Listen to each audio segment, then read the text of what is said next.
Welcome to the Truth Is In There podcast with me, your host Dan Stevens. Today's guest is Dane Frisby. How are you, Dane? How you keeping, man? Alright. Thanks for having me. Very good. Welcome back, actually. This is your second time on the podcast. Second time, yeah. First time on the video podcast. Except we did record one a couple of weeks ago and I made a complete balls of it. Yeah. You got the best out of me then, so Yeah. I'm drained now. Yeah. My desktop computer crashed. That will not happen again. So I'm gonna get straight into it. There was the story. No, it's not gonna be a story today. It's more of an interesting conversation I was thinking of having with Dane. Dane is a stand-up comedian. I think it was episode 83. I had him on it's on Spotify and Apple and all that. It's an unbelievable story about Dane getting altitude sickness in Peru, wasn't it? Yeah. It was. Unbelievable story. That was when the storytelling season was, really At its peak, you'd say? at its peak, yeah. Now it's evolved. Excuse the pun. It's evolved into... Nice. You are on form. Am I? Yeah. Oh, thanks, Dan. You didn't use it all up on the last episode. Yeah, okay. What are you talking like that? Oh, thanks, man. Freaking me out. So what were you saying about my voice there a few minutes ago? Well, no, you were saying you speak quite low. Yeah, I noticed a difference. But you're low in volume and low in timbre, or like you've got a deep voice. Baritone. Baritone. Yeah. Yeah. Oh, thank Barrel you. tone, I would call it. Yes. Yeah. And I'd have a more somewhere in the middle, but then you have people speaking high pitched. So the volume could be you could be speaking like that, or you could be, oh, hello, how are you again? Yeah. Do you know, or you could be like you, like, welcome back to the Yeah. Yeah, it's not like Truth Is In There podcast. you wouldn't hear me on the radio, would you? No, I think you could. What, reporting the deaths? Or like P.E. No, I could hear you being like It's a Dan Adrian Stevens Kennedy here, and another one bites the dust. Today it's and just having hysterical people calling in like Adrian Kennedy. Do you remember that show? Oh, I loved it. Yeah. A bin coming down. Bin truck coming down the road, Is just that- in time. is It's that- beeping as well. What was the truck that you had? You put a video of? It was very good. Something That was the tan boobies or something. boob tan. Boob tan. Excuse me. It's one of my reels on Instagram. It's called boob tan. Excuse Check me. it out. Yeah. Check it out. Check it out, guys. So where we sit, by the way, in case you didn't notice, where me and the guest sit is opposite a window that looks out onto my lane, and it's a parking nightmare.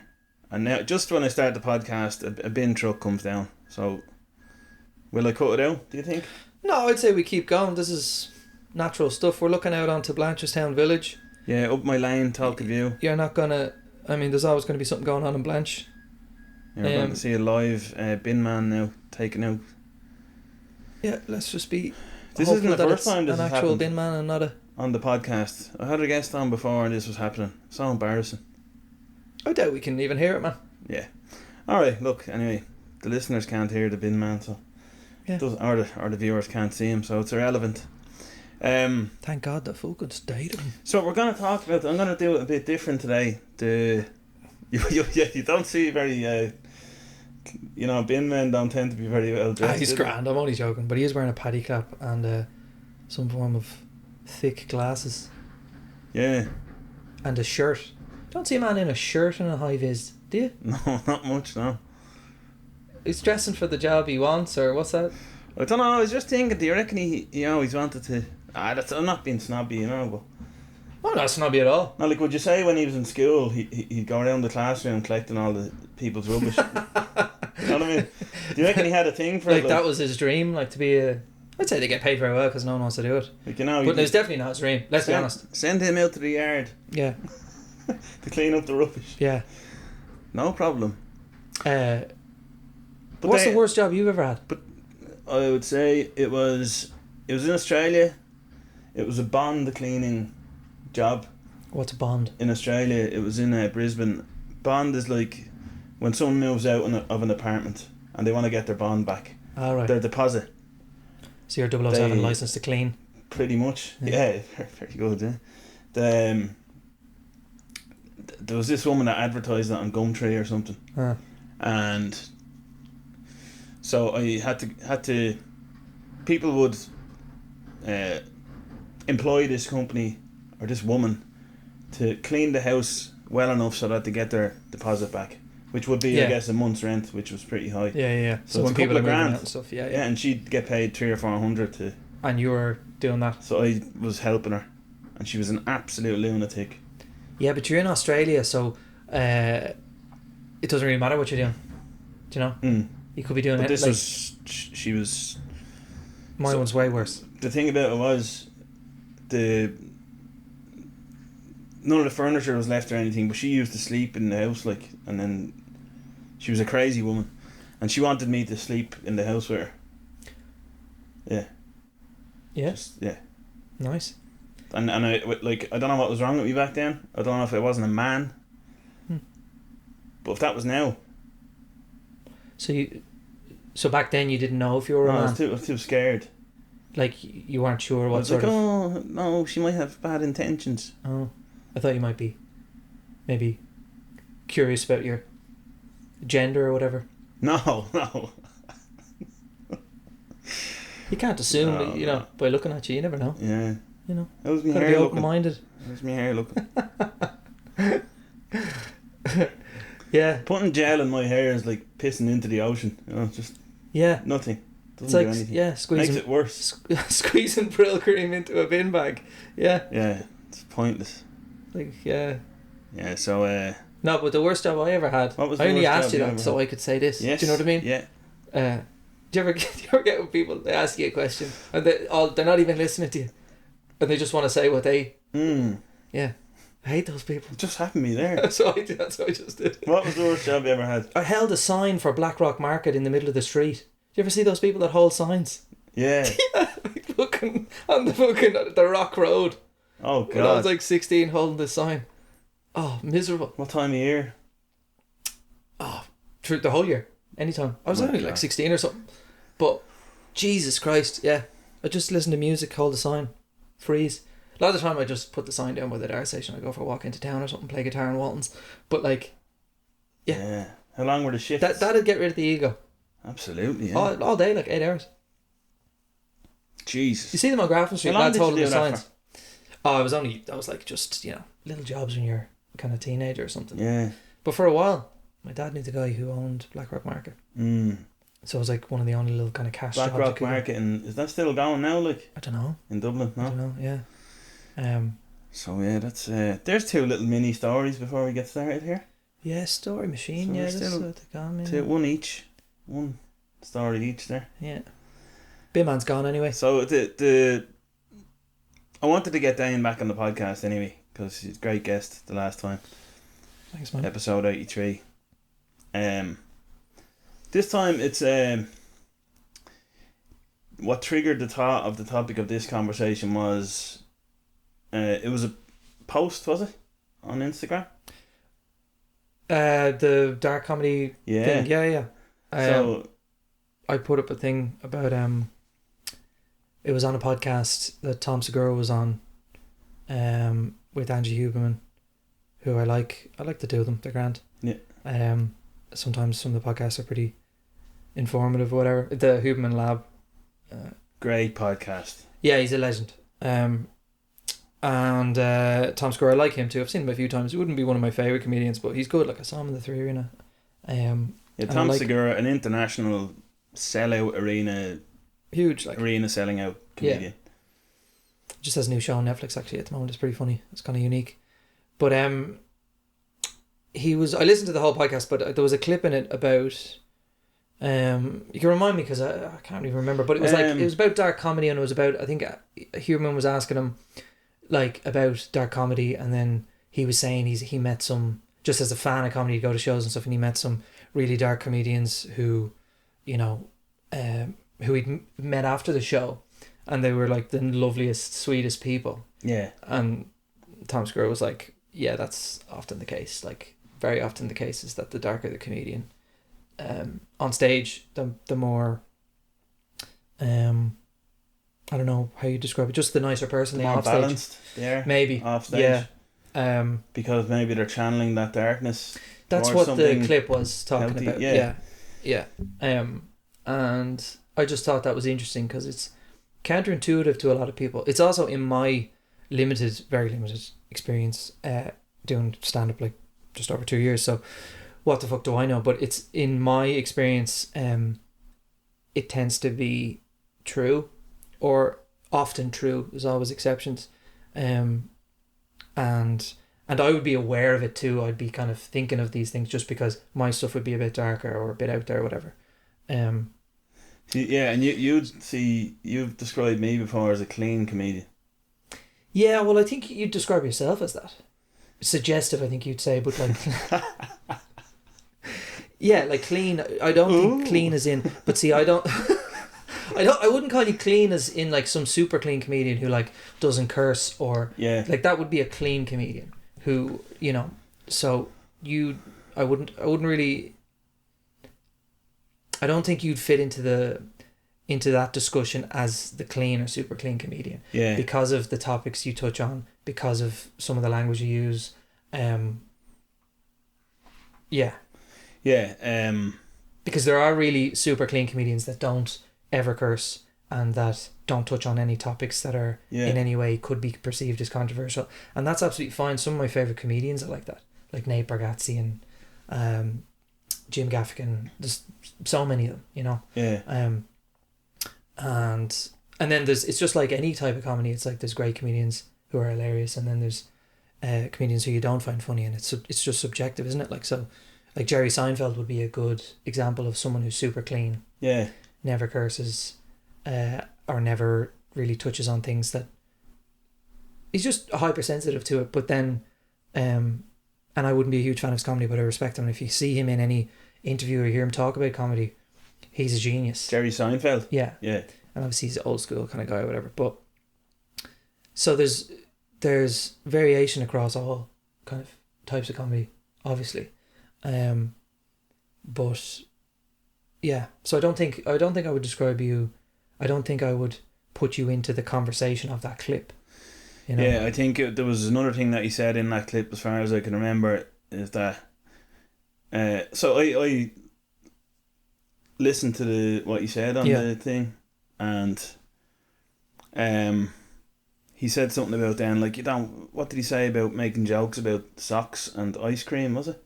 Well, I think he was describing the type of super clean comedians that never, even in a suggestive way or in a subject like matter, because you can obviously bring up a subject matter and be super clean, or you could bring up a subject matter and whatever be super dark. Yeah, so he was talking about comedians who do neither of that, and they might talk about whatever, socks and cookies and that's and that's completely fine. But he was just saying that he found a lot of the time in his 20-year career, whatever, from his perspective, that a lot of the time if comedians don't have on stage, because obviously it's just fiction and it's just an art form or whatever, and you're expressing yourself, but if they don't touch on any of that ever, he was saying that it's kind of like, well, you're not addressing the darkness that's in everyone, you know, or the thoughts that everyone has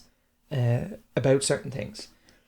And he was saying that is there an outlet for that, and sometimes it's in their personal life, you know? And there'd be loads of examples of that, like crazy examples, like Bill Cosby and stuff, who's like the most clean family comedian, and then in his day-to-day was gone off, like, you know, the story about Bill Cosby. So and then there'd be obviously examples of darker comedians who aren't good people either, but it's more of a counterintuitive thing that's kind of...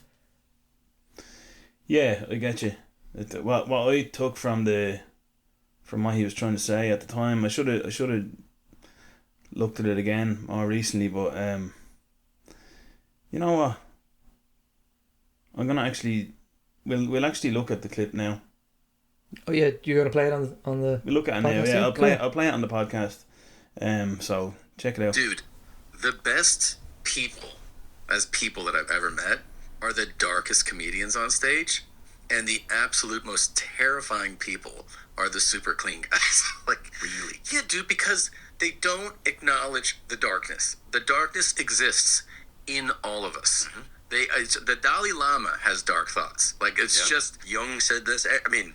It's just the way it is. It's humans. It's human beings. Like, we all... Now, some of us have not as, present and overwhelming dark sides and thoughts, but there is darkness in everybody. The thing is, I feel like what some of the clean comics do is the lack of acknowledging it means that darkness has to come out in some other way. It just does. So how does it come out? Well, it might come out in their personal life. I mean, not good. Yeah. I mean, there's very famous cases of don't curse, and then you're doing some pretty dark things. Like that's a real thing, man. That like, hey, I'm gonna talk about cookies and where do you put your socks? I can't find my other sock. Like, that's your fucking bit? Talking about socks? Okay. What are you actually really up to? Because the thing is, those guys, some of those guys, look, I'm not saying they're not fun. There's very, very funny clean comics. So yeah, the initial statement he makes in that video is that the dark comedians are the nicest and the super clean ones are the most terrifying. That's the way he said. Most terrifying, yeah. Yeah, and then that just really got me thinking, and it didn't just make me think about comedy. It made me think about people in general. All of these people who align themselves with the causes of the societal causes. Not all of them, obviously. Some people are just good people. Of course not. Yeah. But a lot of people who align themselves with really what are seen to be good causes in society, as I say, they actually creep me out in person.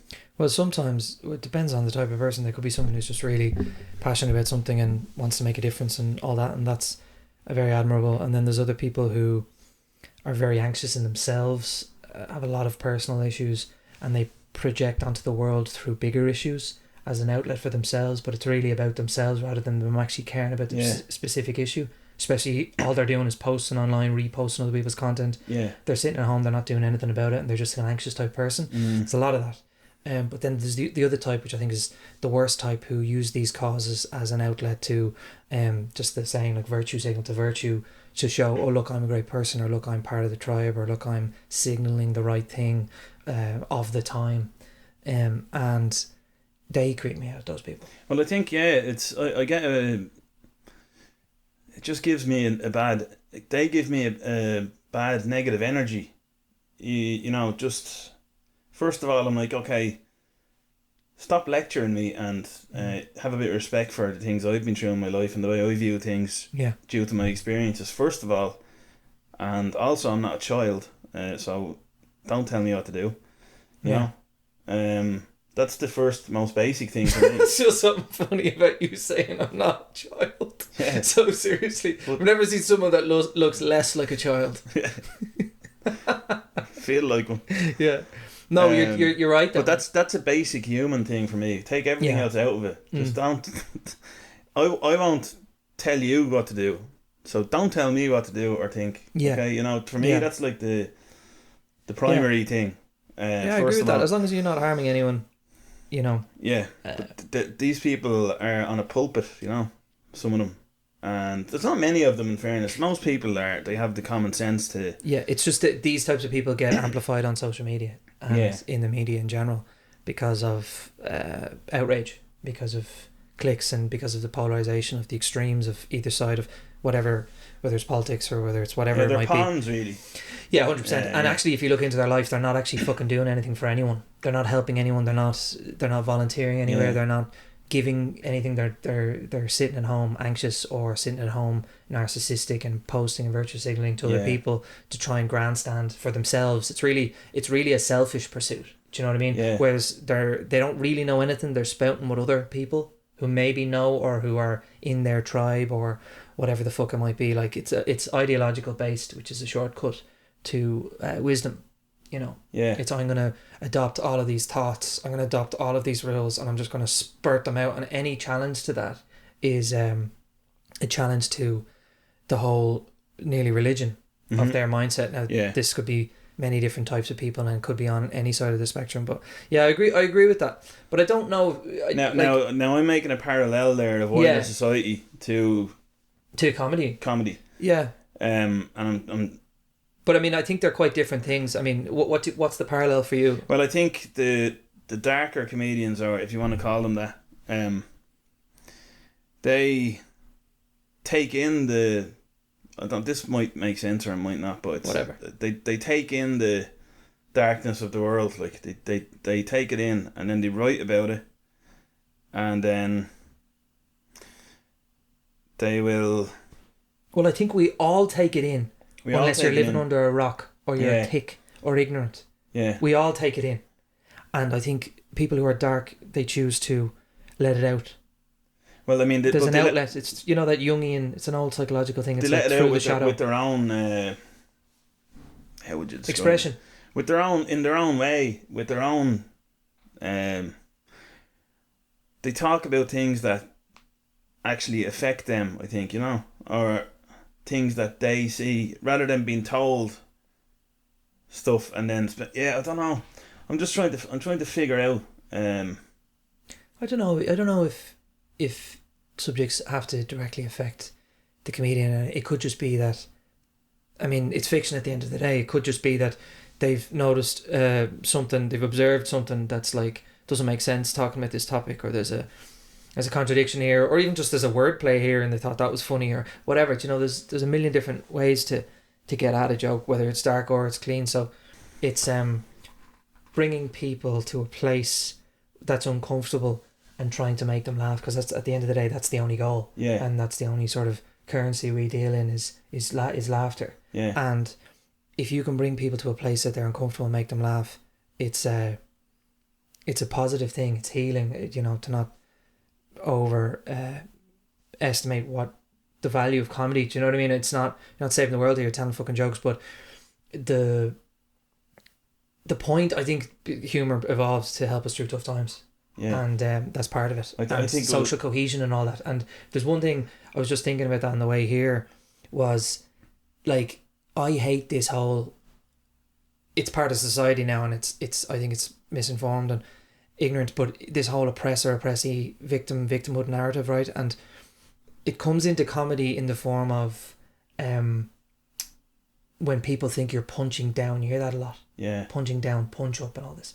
I just vehemently disagree with the premise of that, because, and I think I heard Jimmy Carr as a perfect example of a dark comedian who's actually a very thoughtful person. If you've listened to his like audiobook, you hear him on any of these like philosophy podcasts. I'm not saying he's an amazing person, I'm just saying he comes across as, a good guy, and his comedy couldn't be any darker. Good guy unless you're the tax man, apparently. But avoidance, not evading, not avoidance, was his justification for that. But he said that, and I fully agree with him, that it's never a punch. Jokes are never a punch. It's a punchline, obviously. That's the whatever. But it's never a punch, because it's always, the goal is always for laughter and for healing and social cohesion, and just we're all in this together kind of thing, no matter what you're talking about. And it's never down unless you think you're above. Yeah. To people, which is a fucking narcissistic way to think of the world. Yeah. Like, no one is below you. They may have some, they may be socially disadvantaged, or they may be, X, Y, and Z have an issue, but that doesn't mean they're below you. I know. And we like, I think us as humans, it would actually be a problem if you excluded them from the conversation and from the jokes. You know what I mean? And the subject is different to the target. You can bring up a subject about something that's talking about people who have, I don't want to ramble on about this stuff, but talking about people who have X, Y, and Z issue, or they're a community that's marginalised or whatever. The target's very different. You could bring up a subject and your target could actually be over here. So that's very important to know. But also that it's never a punch, and they're never below you. If you start thinking of below and above you, you're actually in the wrong just thinking like that. I know. And that's what a lot of what goes on in the world, like, oh, you can't talk about this, you can't joke about that. But I think that's, in my humble opinion, a wrong way to look at it. I think you're coming from a place of now I know you kind of said, oh, I'm only 2 years into comedy. What can I say or whatever? Yeah, but it's true, man. It's like no, but you've been a big comedy fan all your life. Yeah, you know more about it than me. You do, because what age did you start watching stand up at, and start being a fan of it? When I was a kid or something, yeah. Yeah, so I'd very much value your perspective on it, and you're coming from a place of, you actually got. Did you get banned from a club in the UK? I didn't get banned, no. Do you want to talk about this? Yeah, I don't get. Well, not banned. I mean, I remember talking to you the next day, and I couldn't believe it. You're just looking for clicks here, aren't you? Comedian banned. No, it's just clean comedian destroys dark comedian. Destroys jokes about socks and cookies. No, didn't get banned or whatever. I was just doing a yeah, they were right to ban you. A small show. Click that. Yeah. Or clip it. Whatever you call it. Edit it. Yeah. Click it. Yeah. Click. That's a click. Click that clip. I was doing a fucking show in London. I did a little bit of a trip around Scandinavia doing gigs, and it was amazing. But the last place I went was to London. I was going to do the Comedy Store Gong there. And during the day there's an open mic somewhere. I can't remember where it was. I won't name it, but it was during the day, and it's very hard to get on in during London. the day obviously on a Saturday or something, was it, or Sunday or Monday or something like that. Yeah. How did you sign up for this? Just was it? I can't remember. I think it was like an email or something, because it's quite hard to get on in London. You have to well in advance, and there's a lot of bringers and stuff. And London can be kind of like that a bit from what I've seen anyway. And I went along, and how do I describe this?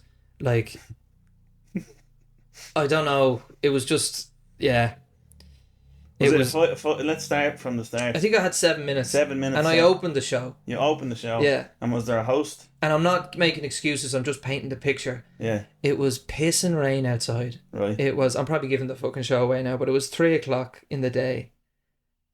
There was like 20 people there, and... That's alright. It was fine. It was grand, but they're all comedians, most of them. And I'm first on. Was there a host set before? The host was on, yeah. Did about 10 minutes or something, was it? Yeah, and dead silence. And I go on. Now, the audience, was it mainly male, female, older, younger? Do you remember? It was kind of like, I can't remember. Mixture, probably, it was a mixture, and it was a lot of like... Nothing out of the ordinary? Yeah, it just was... an ordinary... A lot of odd-looking creatures. Right. You know, which is comedians in general, which is fine. But then, And... so I go on and I do 7 minutes, or just under 7 minutes, and just... Can you tell me what was in your set? new jokes. So all of these jokes have worked before in loads of places. I'm not going to ask you to do the jokes, but what was the... Do you remember the set? I can't remember the set, but I do remember that I did it the night before. Literally, it wasn't even 24 hours, because this was during the day, and the show was the night before, like 8 or 9. In Bergen in Norway. Right. And it was one of the best sets I've ever had in my life. And you've done these jokes plenty of times in other different places. Oh, it was like one of the hardest I've ever killed. And I did the exact same set in the exact same order the night before. And then I went down to this place and did it. Now, I always take responsibility. Like, it's usually your fault. Like, maybe you didn't show up right. Maybe you weren't in the right attitude. Yeah. Maybe you... didn't read the room, whatever it might be, but and I was miserable. I had no socks on. It was lashing. My shoes were fucking. There was some hole in them, so I was walking around London like squish. I love going to London. I know you have your issues with it, but which we can probably talk about in a minute. But I love going to London. It was the only time I was walking around London going, get me the fuck out of here. I actually left early. I was staying in a shitty place in like Generator Hostel or something. Is this after the gig? So this is, I got to London from Norway, checked in, piss and rain, shoes, holes in them, had to take the socks off. I actually had these mittens that I had, like these gloves. Someone at work, this sweet lady in work made me mittens. And I had them on my hands, it was Baltic like. And then I had no socks, so I put the mittens on my feet, right? And I was walking around getting food during the day. It was mental. And they got soaked, so I took them off, put them on the radio in the hostel, and I walked to this place, like squish, squash, the whole way there. So I'm standing on stage, wet feet, And and I do the bits. And I've seen this place. It's prominent enough place. I've seen it on Instagram. I think. yeah, people you doing would it. have, yeah. And it looked really cool. Yeah. And clips were fine and whatever. And I go on just dead silence. For your whole Yeah. set. The whole set. Basically. Basically. Can you give an idea? Now there was one lad laughing in the back, or there was like a few. Do you know what I mean? But it was just dead silence, and which is fine. Like I'm used to kind of some crowds really not liking my stuff because of just the nature of what it's like. Yeah. You know, that's all comedians, no matter what you do. Yeah. But my stuff can be a bit out there, so I'm used to that, and you have to bomb to become great and come through it, and you learn a lot from it and all that sort of shit. So I'm fine with that, and I think that's a good mentality to have. But this was especially, this wasn't just silence. This was like, we hate you. Like, it was just instant hate In their faces. as soon as and I, you know, maybe it was half my fault or something. I don't know. Maybe it was all my fault. I don't know. But anyway, long story short, I get to my last bit, which I've done in 20 countries, and the reason I closed it because it's like one of my best bits, and like it usually lands really, really well. And just as the punchline landed, I still had a minute or 30 seconds left, I get flashed lights. The host was sitting in the front row. The host is flashing you with his phone to get off the stage. He goes, "Oh no," and then flashed me, and he said something like, "You have to get off" or something like that. And I was like, "Okie dokie." Just walked off. Complete silence. And then the guy goes on and does like 5 minutes about how horrible that was and how inappropriate and all. And I've done these jokes all over the world, and the joke itself is completely justifiable. Now, just for the viewers and listeners, just skim through the subject matter of the 7 minute set. A few things, like, is there something about what's making these people so disgusted? Like, I can't remember the set exactly, but I could find it. Like, I kind of record all my ones. So, but the joke at the end was a joke that I've done all over about vegans and I know that joke. And honey. Yeah. And bees. Yeah. And the target. Okay, so the subject of that joke is vegans and bees and slavery. Yeah. And I don't want to give the joke away, but whatever. And it's basically that I have a vegan friend who said that if you eat honey, you're turning bees into slaves. And because they don't get paid, they don't get paid at bar honey. Can I right? just say, from hearing it, yeah, I'll just try and not without you having to tell it. Yeah, so it's awkward. Yeah, but I think you're making a parallel, between the colour of a bee. Yeah, so I'll just say it just because otherwise it'll be hard to listen to on this. Like, so I won't say the joke, but basically the analogy is that she's always on her phone telling people about being a vegan. And one of the crazy, and which I agree with a lot of the vegan stuff, by the way. I'm not vegan, but I agree with a lot of the sort of empathy side of it for animals and all that. And factory farming is disgusting, etc., etc. But she's like, if you eat honey, you're supporting slavery because the bees don't get paid it and bar honey, and you've taken the honey away and they've worked hard or whatever. She talks about how bees are, you know, the beautiful black and yellow creatures and all this sort of stuff, and it's funny, whatever, or it seems to be. And I go, fine, yeah, but like, you're always on your phone, and the idea of it is that your phone is made by slaves in Africa and China. Yeah. And it's pointing out the ignorance. Yeah, because the cobalt, isn't it, in the phone? It's the minerals in the phone. Minerals in the phone and the in Africa. Factory workers in China. Yeah, and these people are in like suicidal work camps. Well, they're dying that at are work, they're dying with their families so and their kids on their back. The aim of the joke is you're talking about it's that. just showing the hypocrisy exactly. of this vegan who's trying to virtue signal, like we were talking about. Yeah. Saying, I don't eat fucking honey on my porridge because I'm stopping slavery. Yeah. And she's stuck on her iPhone 24/7, and the iPhone was made because of slaves in Africa and slaves in China. Yeah. Okay? And my whole punchline rap to it is like, she's caring about the wrong black and yellow creatures. So like, it's worked all over, right? And I love the joke, and the target is her, a hypocritical vegan. It's a joke. Like, yeah. And but people don't like hearing. Some people, if they don't get it, or they're thick they don't like hearing black and yellow because you're talking about other people's race, even though I'm defending them. Yeah. Right?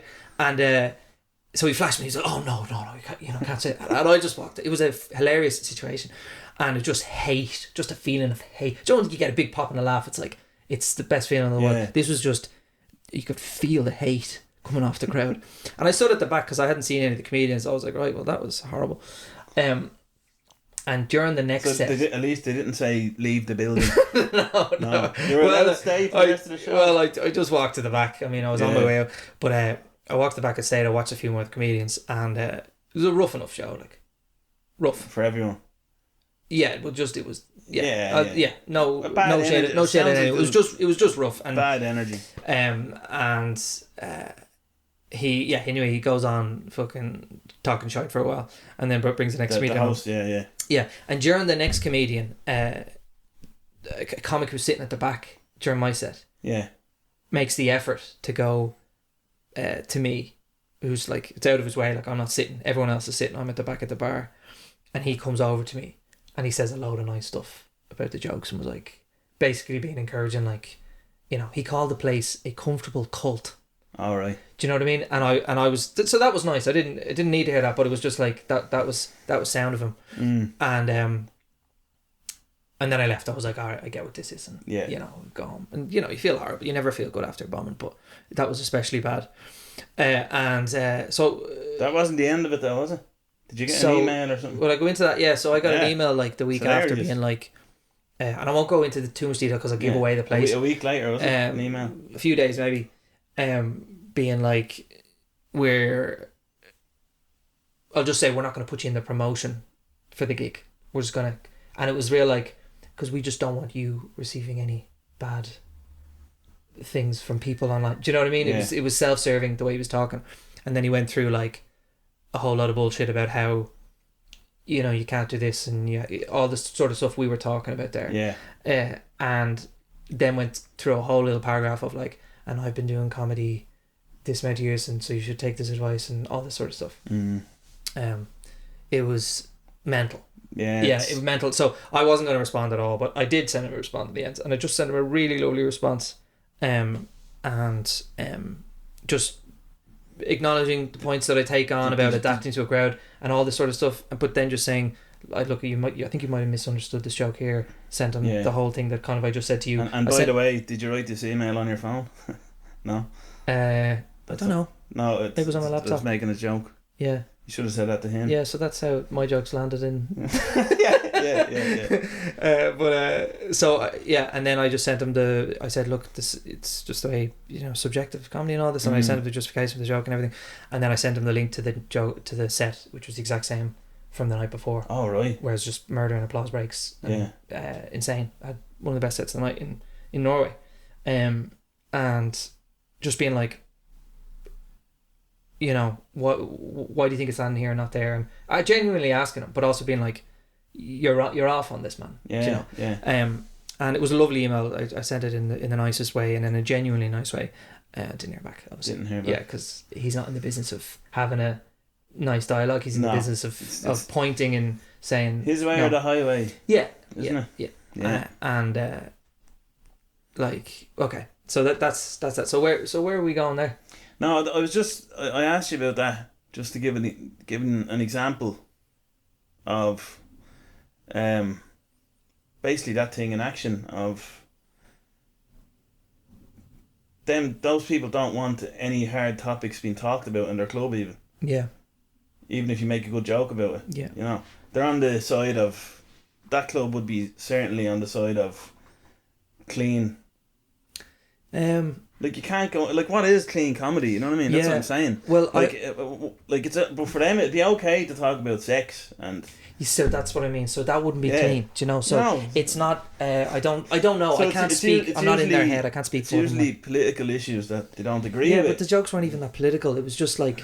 It was just I don't know. Societal, maybe. Yeah, something like that. Tough subjects. Yeah, but I mean, So I don't know, but all of those jokes I can stand behind. They're none of them. I've seen them working. Yeah. Yeah. I was just interested in that story. But so just as an example, I just think it's a funny story. Yeah, and like the thing is, right, people actually will judge you coming off the stage if you do dark material, and like even if they were laughing and they loved your set and you killed, you'll still get a bit of judgment from some people when you go off the stage if you're a dark comedian, because they think that that's you. It's a fucking story. It's made up. It's fiction. Yes, some of the bits come from a true place. Some of them are fully true. Some of them are fully fictional. Some of them are completely made up, just a wordplay. Some of them are whatever it might be. It's the same for a clean comic. Yeah. Or whatever type of comic you are. But they look at you.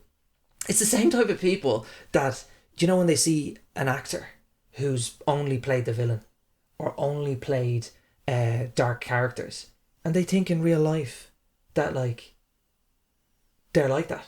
Yeah, they It's think like, I don't know, I wouldn't go up and talk to him they or think her. Jack Nicholson is putting an axe through doors and going, Yeah. here's Johnny. Yeah, yeah. You know, in real Or life your or man, something. what's his name, who plays Malfoy's dad in Harry Potter, and he's like the English guy in The Patriot and all. Did he die? That boy in the farm? Like, people, when they see him, they're like, and he said it in interviews and stuff, they're like, they hesitate going up to him. Now, because he's a celebrity and all that too, but they say like, he gets the feeling that they don't know if he's going to be, and they're surprised when they realise he's such a lovely good I guy. think that's And you get that. I get that too sometimes. And dark comedians, like, they get that you talk to them and you're just your normal self and you're enjoying talking to them, having a nice time, and you're a sweet person, and they're like, they get it kind of like, oh, that's kind of surprising. It's like, do you think that's me?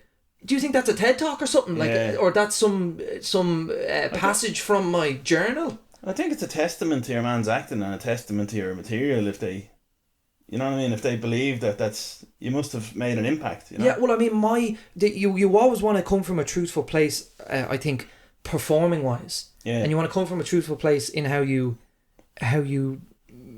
are on stage. Even though some people, they do an act or they have a whole different persona. Like, I don't do that. I'm still my own animated self, or sometimes a bit more deadpan or whatever it might be. And it's the jokes, like, are jokes. Yeah. Do you know? And so when people expect you to have some interest, or think the same as your jokes, I don't know my jokes, I might think the exact opposite. I just found a funny take or a way to, like, oh, that seemed like they mesh together, or there's a correlation there or something, do you know? And that's funny. And if you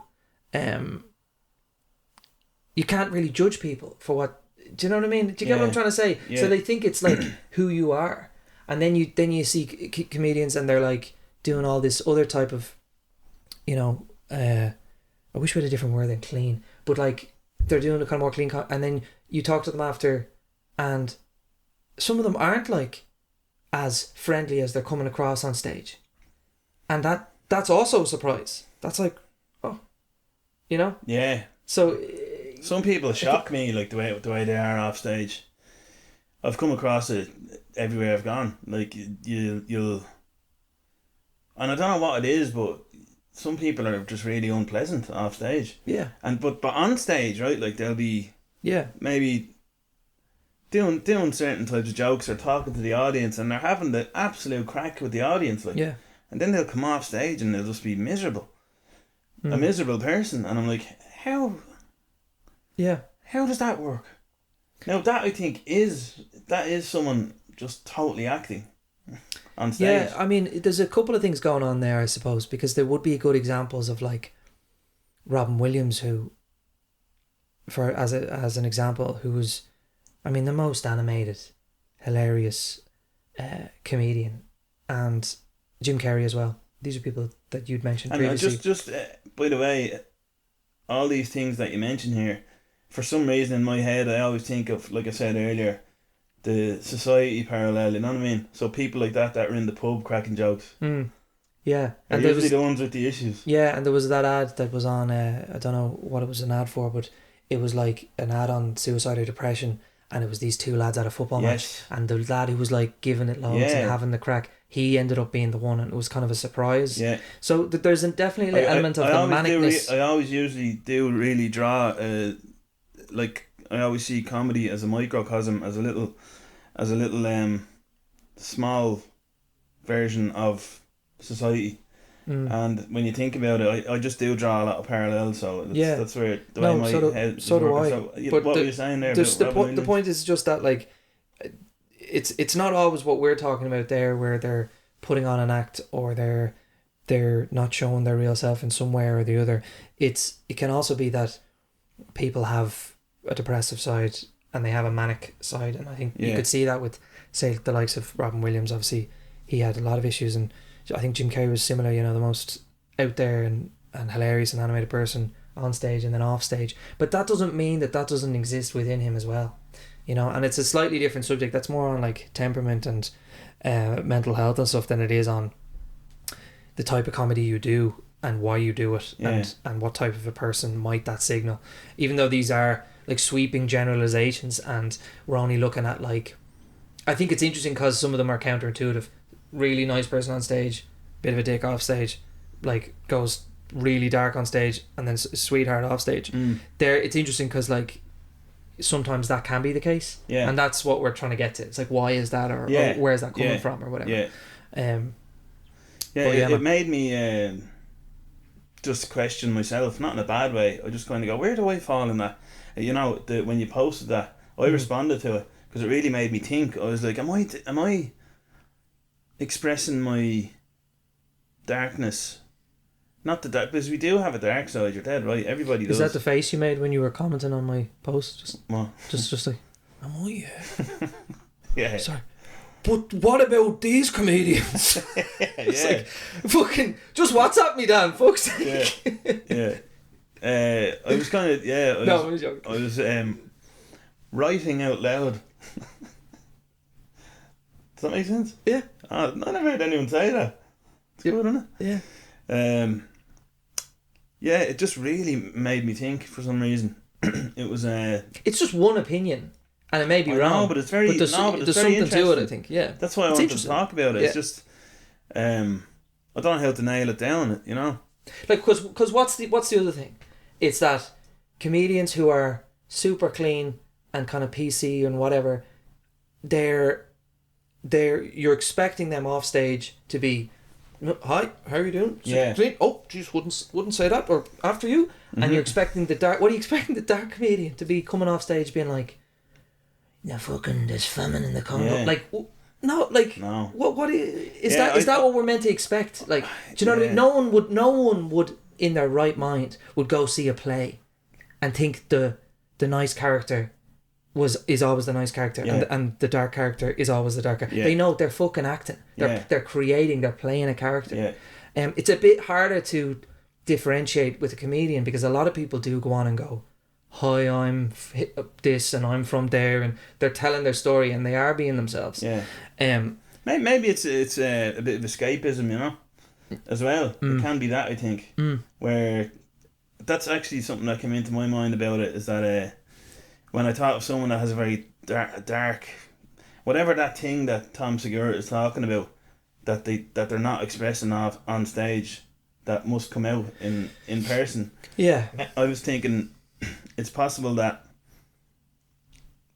their performances in stand-up comedy are an escape from that, you know, and then it could be the other way around too, where somebody who's squeaky clean in person is just like, I don't want to pretend anymore, like, so when I'm on stage I can be who I want, you know. So which kind of, I think all of those things can exist. It's just such a wide spectrum of things, you know. And it just made me think of what am I trying to express on stage. I like thinking about that stuff because it's helpful when you know that. The more self-awareness you have, the better, you know, I think. I don't know, to be honest. It's just it's interesting to look at, is there a trend of how people are on stage versus how they are off stage, or the topics they touch, and, you know, how they are in their personal life. Is there any correlation, or is there an inverse correlation, or is it the opposite? Like, I find that quite interesting. I mean, and I suppose, let's be honest, the reason that resonated with me, that clip, was because my stuff is out there and a bit dark at times. But I'm in my personal life, I'm not like that at all. Even though I think about certain things and but I mean, in order to write that material, you have to think like that, because otherwise you can't write it. Yeah, but there's one thing going, okay, we all know the dark things that happen in the world. Yeah. And there's one thing going, like, we all know the dark things, so we can all joke about them. Yeah. And some people choose to and some people don't. So I choose to joke about them because, well, one, I think it's funny. Yeah. And two, I think it's good to bring, as I said earlier, I think it's good to bring people to a place that's tense and get them to laugh about it. Yeah. You know? But it's also good to bring people into the day-to-day, like the Michael McIntyres, the Jerry Seinfelds, and show them the day-to-day in a new way, and a way that maybe they haven't thought about, and get them to laugh there too. So there's no right or wrong. I mean, there's no right or wrong. It's a subjective thing. The problem is that no one's gone around saying clean comedy is wrong.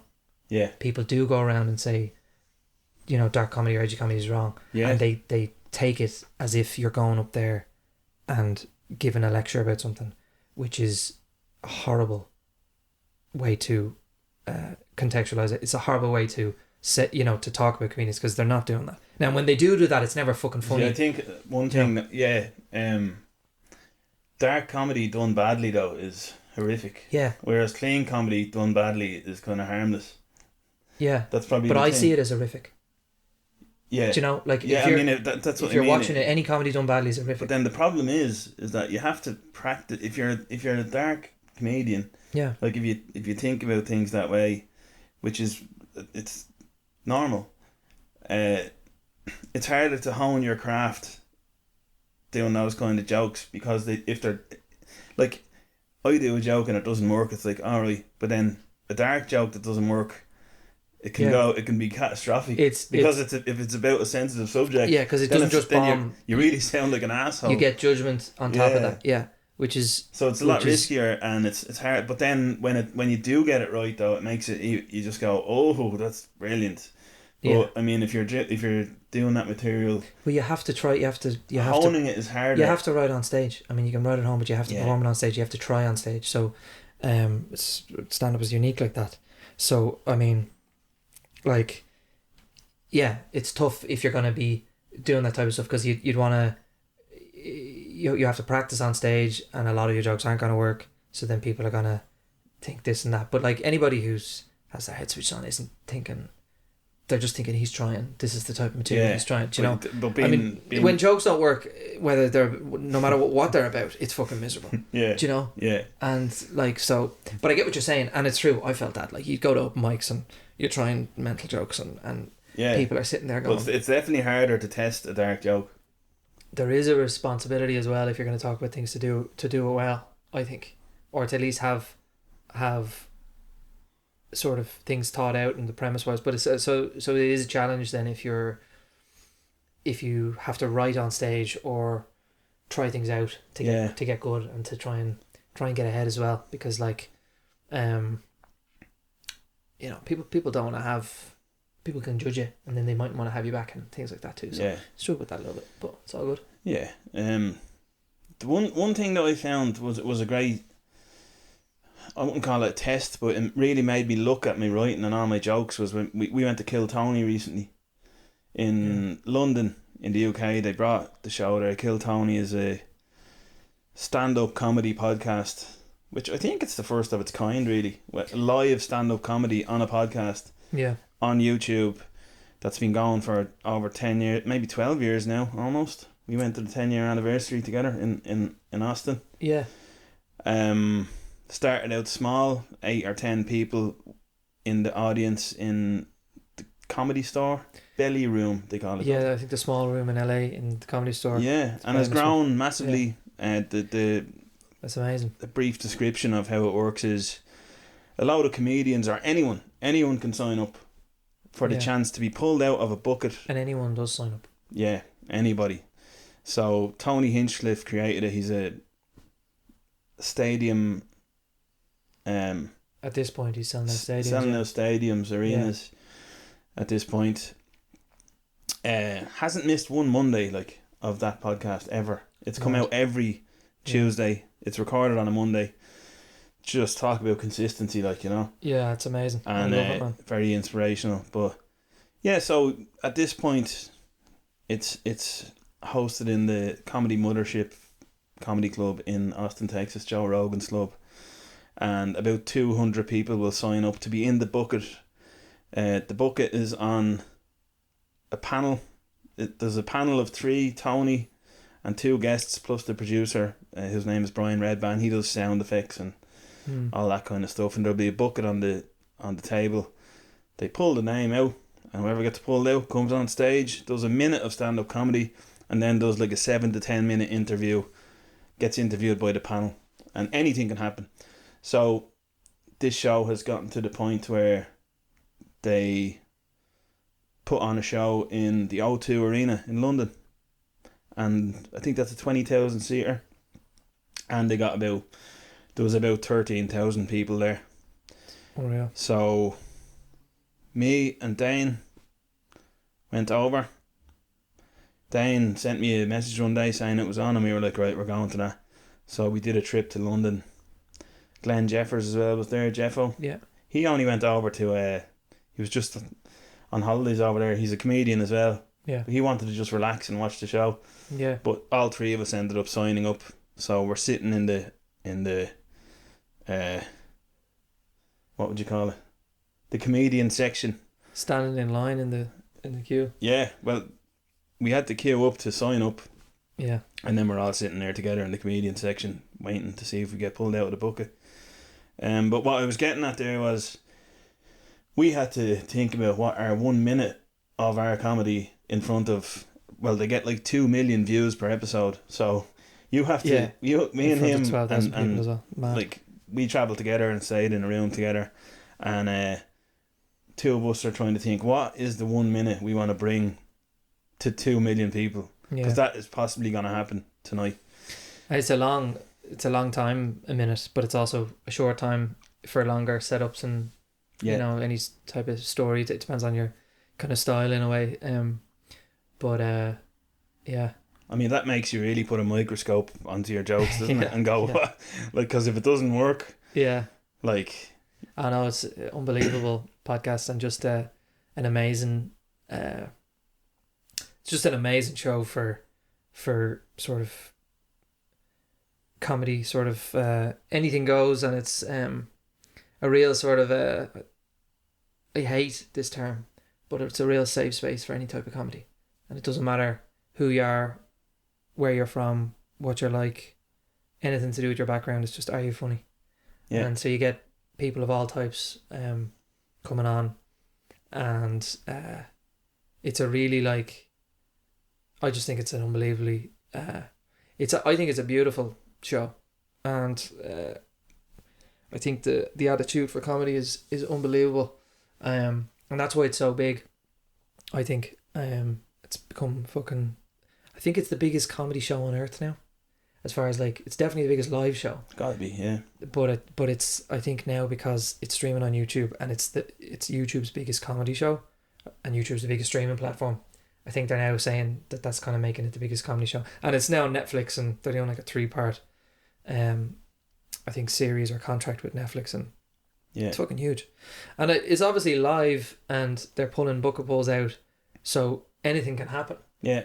But the quality is consistently unbelievable. Yeah. And even if someone doesn't do well, which a lot of people don't do well because it's such a hard thing to do. Yeah. In front of a live audience, a huge live audience, in front of comedians staring at you, only doing 60 seconds, which mightn't suit your style. Yeah. You know, and then you're getting grilled by a panel of comedians. Well, Tony Hinchcliffe is the presenter and the creator of this, and he's a ruthless man. He's like a roast comic. A roast comedian. But he's very supportive of the comedians he likes as well. Do you know, it's the two sides of the coin. But one thing that will sum it up, the reason why it's so popular, I think, is more because of people find it funnier when a comedian doesn't do well, almost. There's like a bit of that, Tony Hinchcliffe, the host, he'll announce to the audience, he'll go, who in the audience likes it when comedians do well? And they'll go, yay. And then he'll go, who in the audience likes it when comedians do shit?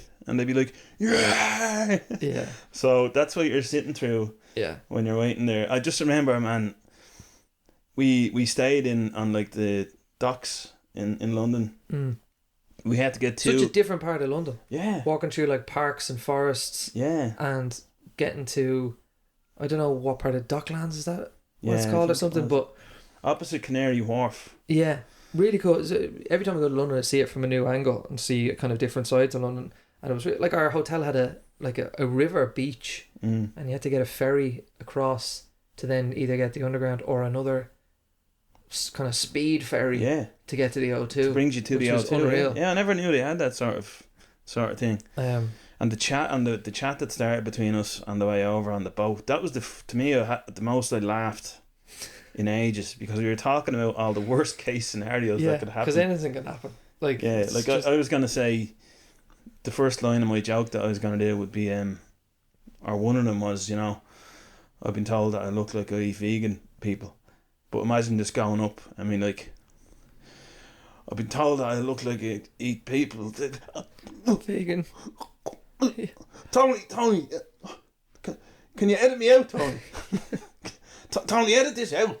Then the audience is just going, boo. You're like, Red man, please. Red man. His name is Red Man. I have a family, but just edit me out, Red man. I'm better than this. Go back to obscurity. It's like, fuck's a tiny. Go back to Ireland or whatever rock you crawled out If you don't do well, you get a small joke book, and if you do well, you get a big joke book. I think that all, like, cheer if you want someone to do well, or I think that's just a running joke with the audience, because people really want people to do well. Yeah. Like, it's a brutal setup for comedy, and there is a Coliseum fucking mentality to it, to the crowd, especially in an arena, but they want to see people overcome Americans that. Generally do. Yeah, well, there might be a bit of that too. Yeah. They're enthusiastic about it, but like, they want to see people come through that fire, because it's maybe the most nerve-wracking.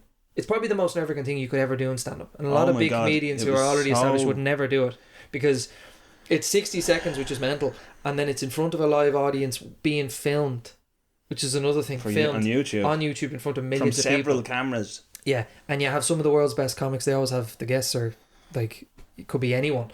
Jimmy Carr was on if you're going to check an episode out, I'd recommend the Jimmy Carr one. It was a few weeks ago. Get it on YouTube. But they've had the biggest names in comedy on it, or a lot of them anyway. Yeah.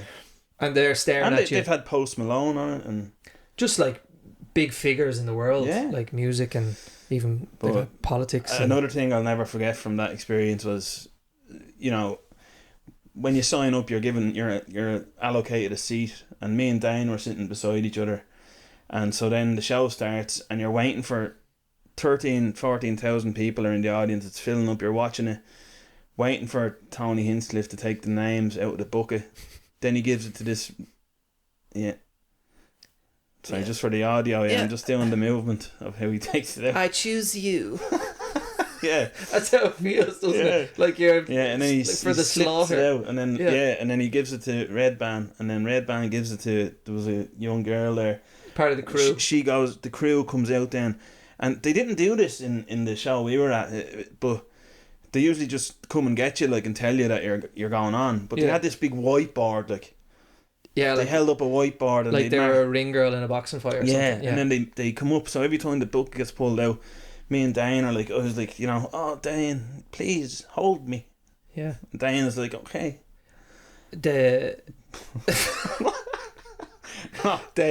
Mentally, all the comics are in one section of the arena, and we're kind of up to the side of the stage. Sort of a shit place to watch but we had other tickets further back or whatever, which probably would have been slightly better for the show, but you're kind of close so they can come up and get you.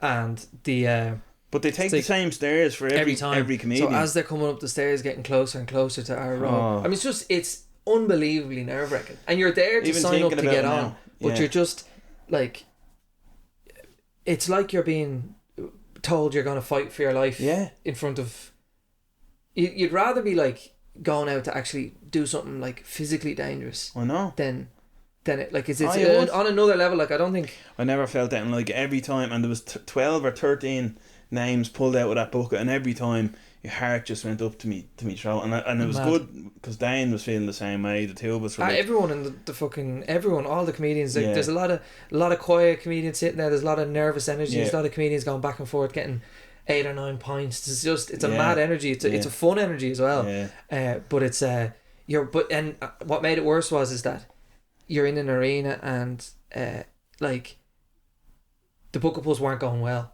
and they were getting No. huge boos, Well, I'll tell and it you, was getting awful abuse. So that made it worse and worse as the we were first going. one that went up, I think I don't know where he was from, but he didn't hold like the microphone up to the right Couldn't level hear of his him, yeah. mouth, and the words, it was just a bit muffled, and the audience just went. There's a second, and then the energy gets pulled out, and then Yeah. people freak out. I mean, because there's a lot more of that sort of fucking around in arena. So then 'cause the people don't further it care. went on, although the chances were less that it was going to be, no, the chances would be higher. Yeah, The more people got pulled out of the bucket. maths. That's maths. And then, but it also means that the audience is getting more tired, especially as the bucket pulls were not doing well. Yeah, and generally. the pressure for someone to do well, it kind of builds and builds as well. Yeah. Do you know? So, I was mad, and then people started doing jokes that were like nothing like your joke you were going to open with, but they had a similar Yeah, well, I was going idea. to open a joke about my hair. Yeah, you know. and there's people who did similar, not very different jokes, but was just a cap talking about their reveal. hair. Yeah. And there was one person who did it before, I know. and then another person who came on with the hat or something. They talked about the hat, so it would have taken the zing out of your joke. Absolutely. So you're starting to rewrite while your one's walking up the Yeah. stage. I with was the rewriting fucking, my jokes while I was and sitting there. every name, no matter what it looks like, when you see it, you're Yeah. thinking, "It's me. One- I'm the one." I know. Of course, it's me. This is it. It's like 3 to 500. Someone said it was a huge range. They're like, I think 3 to 500 signed up. It's Yeah. probably like over 300 at least. Yeah. And you just think it's you every time, and it's nerve-wracking. Yeah. It was funny. There was we saw. It was just me, you, and Jeffo from the Irish scene, and then there was like one girl from the north, Wafa, who got pulled out. Did great. Who did great. I was delighted for her. And there was a couple of other Northern Irish comedians, but we were the only ones from Ireland, which is mad. Hugh Peacock, who was based in London for a good while. Oh yeah, Big fella, man, big. yeah. I hadn't met him before. Yeah, he's a nice fella. And Rob Moriarty, who's on the London scene as well. Yeah. Them two were there. I didn't really know too many other people. I think it's a bit mad. Do you know? That Like, yeah. it's just like it's a huge opportunity, and maybe comedy's comedy, like, you know. Yeah. It's maybe they don't like the show or whatever, but I don't know. It's mad. You see people doing all sorts of shows here just to try and get out or put themselves out there or try stuff. It's like, I don't know. There's someone each to their own, obviously, but it's just I find that very weird. There's a Northern Irish show now called. Are they going to Toddy, do? is it? Yeah, with Shane Todd. Yeah. Yeah. Are they going to do more of those? Or? I don't know. I don't know cool much about concept, it. yeah. Yeah. Well, Yeah. all the better. I think. Just like, copying the same thing. Yeah. Yeah. Why not? Yeah. But yeah, but going back to it, like, do you think that the minute that you picked that you were gonna do you think that was your best minute? Or wait, it was a dilemma for me because I'm like, I need the jokes that suit it the best. Also, Yeah. like, I'm an overthinker. Yeah. So, do you do one longer bit with a couple of punchlines at the end? Do you start off strong? I don't think it was my best bit at all because it was a newer one that I was going to do, and I think my better bits would be a little bit longer than a minute. Yeah. Just the way I do it, but I think, I mean, I didn't get up, so I don't know how it would have landed, but I thought it would have gone well. Yeah. And it's also a newer one that has been going really well lately, and I have like enthusiasm for it, so it's like, Yeah. I think that helps me to bring it across in a natural way, and I didn't hear any jokes like it at the time, so I don't know, but like, you'd be shitting yourself, so I have no idea how you'd be. Yeah. You're sitting in the back, you'd be like Maximus in fucking Gladiator when you're standing in the tunnel and you just see this mace yoke just going like, Yeah. you know, you're getting ready to go out and get Yeah, like Maximus when Paul Mescal played him, so even more scared. even more. Yeah. Fucking, Terrible that was, that film. yeah, Don't it was try to rough. pretend to be that Russell Crowe Gladiator, like. It's so hard to repeat Yeah, a classic. it's a poison chalice, as they say. Yeah? You ever hear that expression? No. Poison chalice is like a really good job, but nobody wants it. Like being Man United manager, the pressure of it. Oh, yeah. Like it's really high paid and Yeah. it's really To do a sequel, like... yeah. And try Happy to Gilmore you're 2 living, or and something. no matter what anyone says, yeah. But at least Sandler is playing him again, so And it's a similar it's cast and all different that. kind of pressure. Yeah, exactly. But to try and Yeah. emulate the character that Russell Crowe played, like, Yeah. you know what I mean? They should It's just do that, innit? Gladiator. They should have just done Gladiator 2 with all the exact same characters. Just like a really old Russell Crowe Yeah. coming out like, My name is are Max. you not entertained? My name is Maxim. We're in the Yeah. Excuse me. Yeah. An inhaler. You just have Joaquin Phoenix as like skinny as he is in the Joker, just like he dies. Yeah, he's coming down the stairs. Yeah, Yeah, it's bad when you don't like a film with Denzel Washington. Yeah, Because I know. love him and Yeah. he's amazing, but it wasn't. No, There was one part I fucking hated in it Some- that turned me off the film was when these dogs came out into the and they were like they were zombie. AI, were they? Or They were something? like AI zombie dogs. or HG. What do you call it? This CGI. CGI. HD. They're HD. They were HD dogs. Turn on the I Digibox. tell you, it was bleeding rough, wasn't it? Rough. Huh? Yeah. Put on the Dan Daniel. Yeah. Yeah. Sucky. Yeah, it was shy. Yeah. So But then of we course didn't get on. We didn't get on. But it makes me a bit more. It makes me. I just can't wait to go back to Austin. Yeah, and I mean, again. I don't think you can ever have. I think it's like a, what would you call it? It's like the more you do stand up, the less nerves you get. I think the more you sign up for Kill Tony, the less nerves you get when Yeah. you're waiting to go on. Especially when you're in like an arena full of. Oh man, I'd English say people. like because normally when you go and you do a show or something or a mic or whatever, you get like you're grand and you get a little bit before that, you get a little nerve and you get a little adrenaline rush, whatever, and then you go on stage and you're in the zone, and then whether it goes well or not, you get a bit of a come down from it, Yeah. and you kind of there's a bit of a cycle there. Whereas this was like, as we said, 2 million people watching, 12,000 people in the room, Yeah. insane exposure for better and for worse, and just that feeling every time the bucket pull was they were coming up with the name, insane, like the most you've ever felt at any gig. Yeah. Just this mental feeling, and then it wouldn't be you, and then that wouldn't even go down yet because you're in the Yeah. room, you're watching everything happen, and then there's another one, and again, and it's 2 hours of this. Yeah. And they did so many bucket pulls because they were kind of not great that night. So you've got 2 hours of just this. I'd love to have done like some form of test on me or something. It's Oh, just like I thought, mental I was torture. sitting like, there and I was ready for like a lump to just go out of my neck. You know what I mean? just yeah, fucking yeah. You know. It was the worst like physical and biological probably experience of my life. Yeah. Do you know, just as far as like how long I felt like I was on the edge. It was like anxiety to mixed the with max. pressure, Yeah, mixed with like fear, yeah, mixed yeah. with hope. Yeah. If anybody says any different, they're fucking lying. Yeah, like, you it know. was And unbelievable. And it just makes you think like you're doing a gig anywhere else after it, you won't. No. It's nothing to compare to that. Yeah, So it's I probably mean, a good thing. Yeah, you know, you went that's through. what I mean. It's building some sort of tolerance in the skin, or whatever for you sure, call it. yeah. Definitely, Yeah. yeah. And we were even saying like, I remember during it, I was like, if we were on the biggest roller coaster in the world now, it felt like that, like when you're on the top of the drop of the roller coaster, Yeah. just constantly. Constantly. That's what it's like. Yeah. You know, Or when you're like waiting just- to go down, just Yeah. being left like that for 3 hours, like. Or the first second it starts to go down. Yeah. When you're just like going over. Yeah. It was like that for 120 minutes. Yeah, exactly. Just like yeah. that, just yeah. in this massive room in London. And the abuse the Book of Pulls got was insane. But yeah, Wafa did well. Fair play to her. Yeah, Wafa Daldul, yeah, she's great. Took the pressure well. Anyway, like obviously it didn't. Yeah, she performed 6 under months pressure. into comedy as well. Yeah, Very impressive. class. So and there was a few good ones in fairness, and they bring out the regulars, which are people who've done well before or bigger comedians, whatever, and they'll get a bit of momentum into the room. And the guests kind of joking and back and forth in the interview. That kind of that's all part of the fun of it, you know. Yeah, it's great fun. But yeah, unbelievable pressure. I think we might leave it at that, Dane. yeah, man, great to talk to you as always.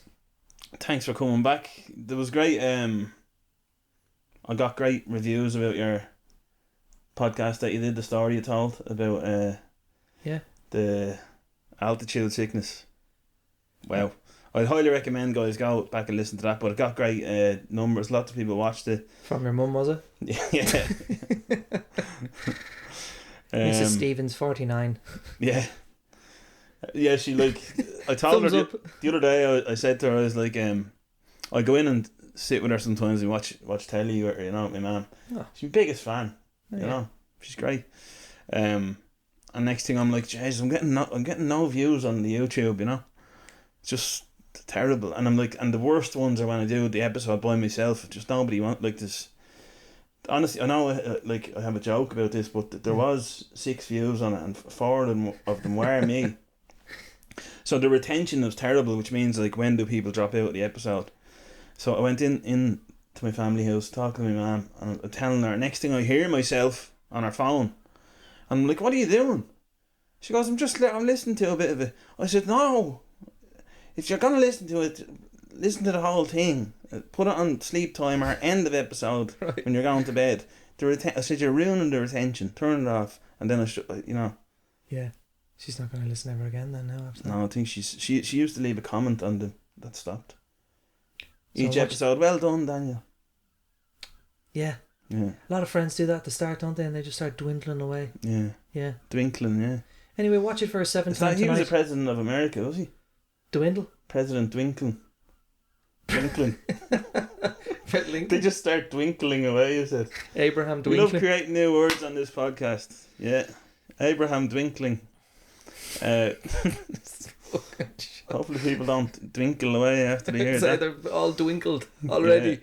Yeah. Alright, we'll leave it at that. Get you back again in the future, Dane.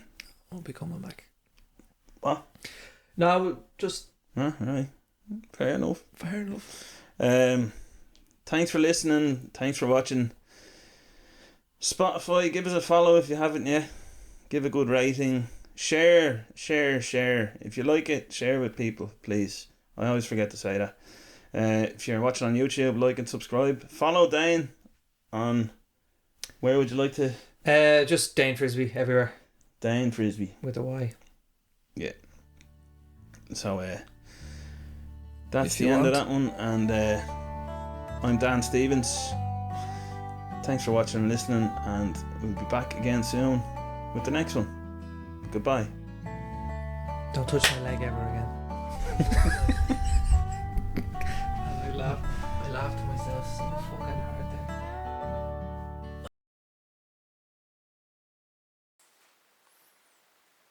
Is that recording? Yes. The lighting is good.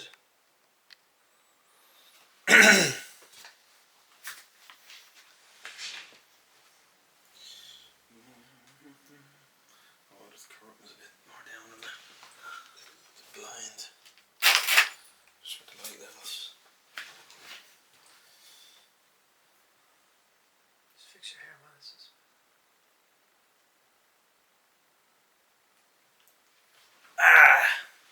Can't be a bit of podcast. Is it messy? Just make sure it's... Just shave it off, yeah? Just make sure it's looking good, yeah. We were just talking about speaking of